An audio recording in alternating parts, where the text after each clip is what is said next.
Tüm takipçilerime kucak dolusu sevgi ve selamlar olsun. Evet sevgili dostlar, tarifimiz için bir çay bardağı sütümü dahil ettim, ılık sütümü ve yarım çay bardağı sıvı yağımı dahil ettim. Yine bir çay bardağı suyumu aldım. Bir çay bardağı yoğurdumu da dahil ettim. Ve bir tane yumurtamı dahil ederek çırpıyorum.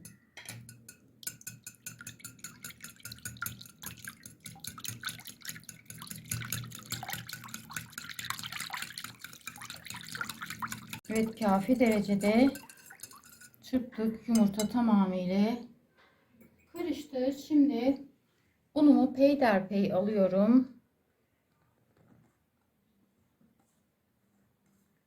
Evet, bir miktar unumdan aldım. 2 paket kabartma tozumu da dahil ediyorum bu aşamada. Evet. Aşamaları önemli tabii.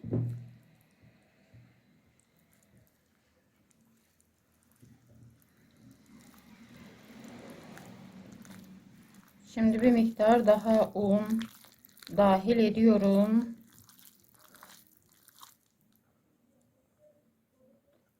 Ve bu noktada da bir çay kaşığı tuzumu dahil ettim.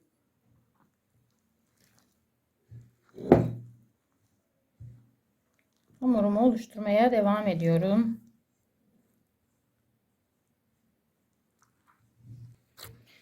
Evet arkadaşlar, hamurumuzu güzelce yoğurduk. 5 su bardağı un kullandım arkadaşlar hamuruma. Ama burada şu noktayı da belirtmek istiyorum. Ola ki yoğurdunuz sulu ise sulu bölümünden mümkün mertebe almayın. Eğer ki alırsanız 5 su bardağından fazla un gideceğini de bilin isterim. Evet, şimdi kafi derecede yoğurduğum tezgah alacağım. Evet, tezgahıma bir miktar un serptim. Hamurumu tezgahıma aldım. Bir miktar da üzerine un serpeceğim. Şimdi hamurumu bölüyorum.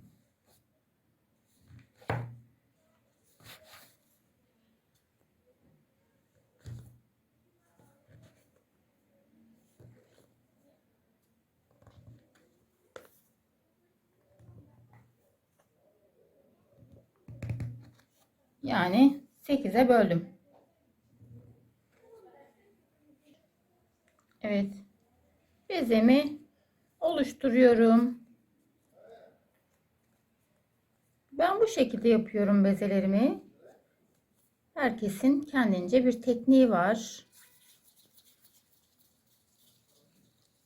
Evet.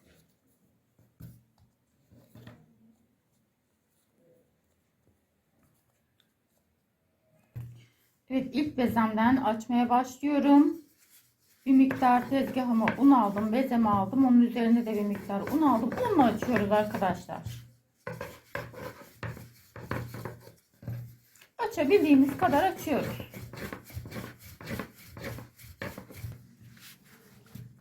Evet, hamurumuz, bezemiz büyümeye başladı. Bezemiz alabildiğine, açılabildiğine açacağız.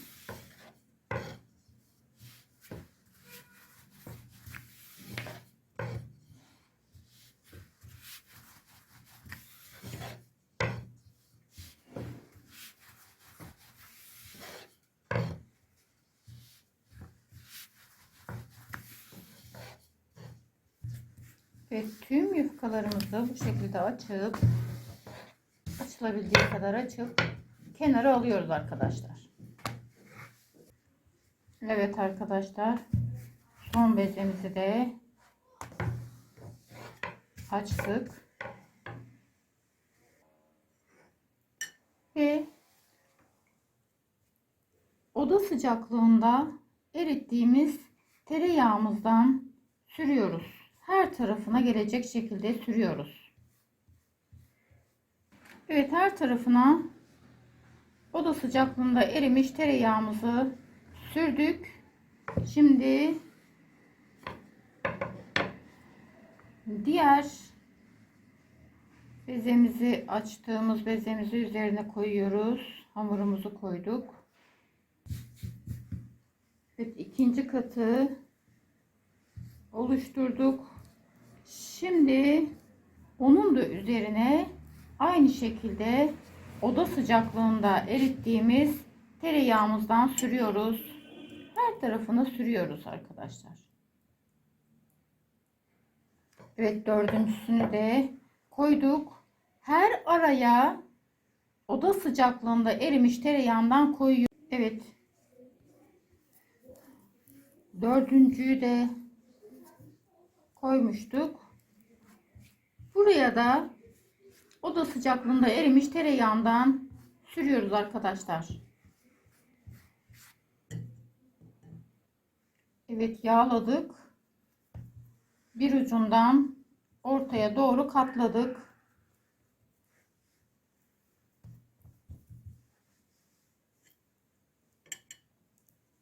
Tekrar bu bölüme de tereyağı sürüyoruz arkadaşlar. Oda sıcaklığında erimiş tereyağından sürüyoruz. Ve diğer ucu da üstüne getiriyoruz. Köşe uçlarını çekiştirerek, hamurumuz çok güzel çekiştirerek ucuca getirebiliriz. Yani dikdörtgen şeklini verebiliriz. Evet, tekrar buralara da, bu kısma da oda sıcaklığında eritilmiş tereyağımızdan sürüyoruz.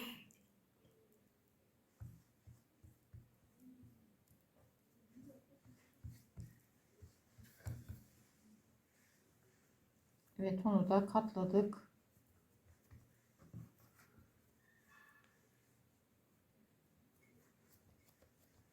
Evet, bu şekilde diğer yufkalarımızı da bu şekilde hazırlıyoruz. Evet, tabağımıza bir miktar un serptik.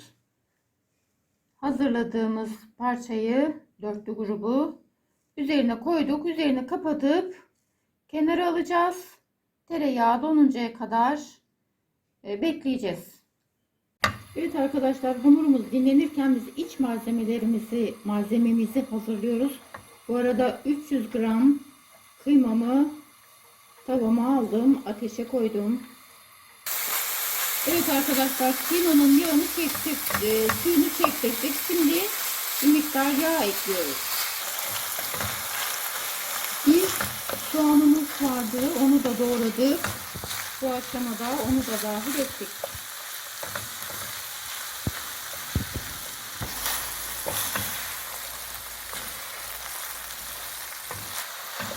Yarım kilo pırasam vardı, onu da doğradım. Şimdi bu aşamada da onu dahil ettim. Yanmaması adına güzelce kavuruyoruz arkadaşlar.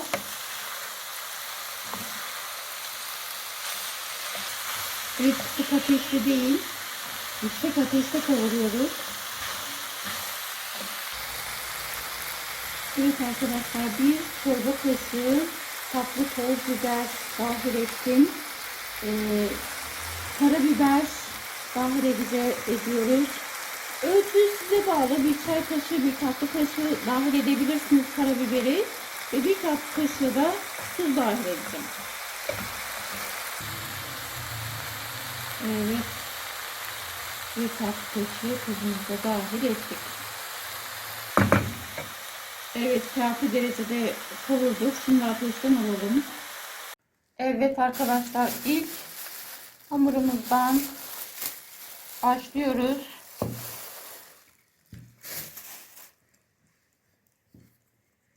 Açacağız, tezgaha alıyoruz. Tezgaha bir miktar un serptik.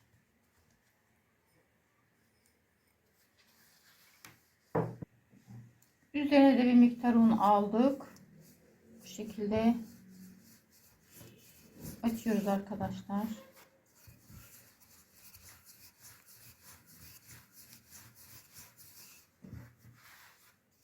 Çevire çevire açıyoruz.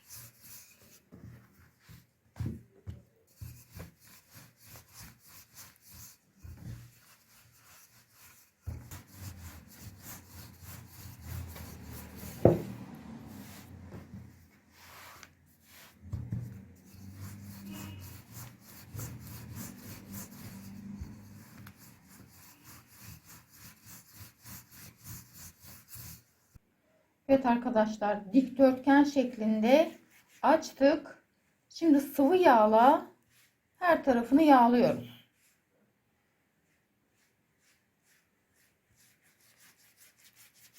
Evet, her tarafı yağladıktan sonra şöyle bir şerit halinde kesiyoruz. Diklemesine 2 çizgi kesiyoruz arkadaşlar. Evet, şimdi tekrar keselim. Kareler oluşturuyoruz arkadaşlar. Evet.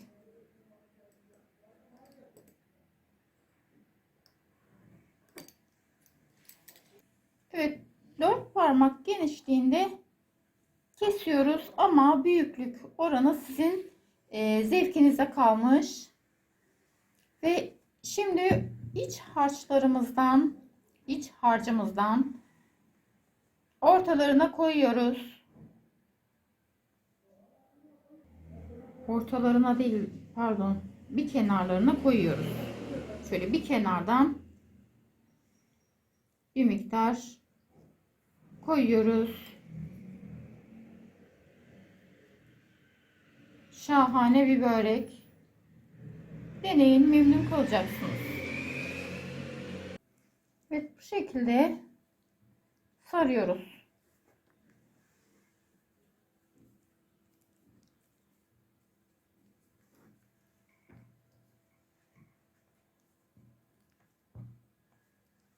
Tüm hamurlarımızı bu şekilde hazırlayalım. Zaten 2 parça vardı, dörtlü. İkisini de bu şekilde hazırlıyoruz. Ve yağlı kağıt serdiğimiz tepsimize yerleştiriyoruz.